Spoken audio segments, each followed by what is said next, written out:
খাদ্য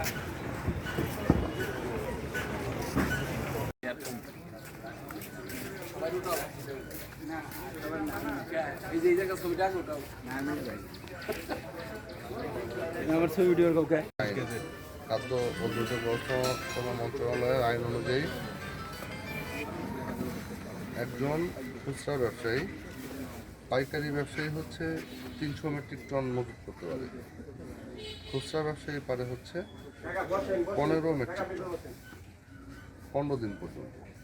ঠিক আছে, এটা হলো তার লিমিট। এর বেশি হলে সেটা অবৈধ, এটা মজুদ হোক আর দিন হোক। ঠিক আছে, তো এখানে আমরা কত বস্তা পাচ্ছি? 497 পাইছি, 497 বস্তা। 497 বড় বস্তা আছে, অনেকগুলো বড় বস্তা আছে। আর 25 কেজির বস্তা কত? 497টা। 25 গুণ 497, শুধু যে প্লাস্টিক বস্তা আছে, এই বস্তাটি কোনো নাই। 12,000 কেন? ওটা গুনতে হবে। হ্যাঁ, চাও তো 12,425 কেজি।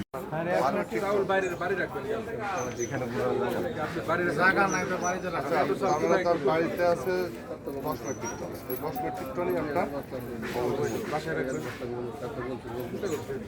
আরে আপনাকে বারবার জিজ্ঞেস করতে যে আছে কিনা বাইরে, আপনি বললেন যে নাই। তাহলে অবৈধ মজুদের দায় আপনি অভিযুক্ত না? আমি না, আইনের কথা বলবো স্যার, আইনের বাইরে যাবে না। আমি তো আর আপনার সাথে আমার ব্যক্তিগত শত্রুতা আছে, কারোর সাথে আছে মানে নাই তো, আমি কেন কথা বলতে পারি? মূল কথাটা হচ্ছে এই যে চালটা আপনি অবৈধ মজুত করছেন, জনগণের পকেট কাটবেন, এই তো উদ্দেশ্য আর কি। এবার আপনি আমাকে ক্রয় মেমো দেন, কতদিন এই 400 বস্তা আর এখানকার 500 বস্তা, এই দুইটার মেমো দেন।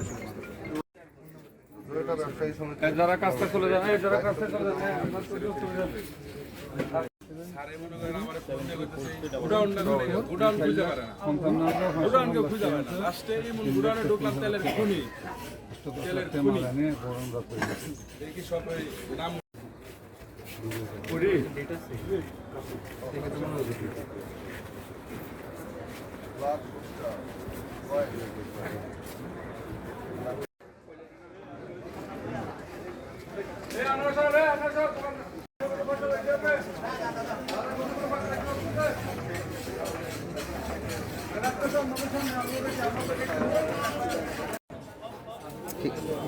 দুই তিন সেকেন্ড হলে হ্যাঁ।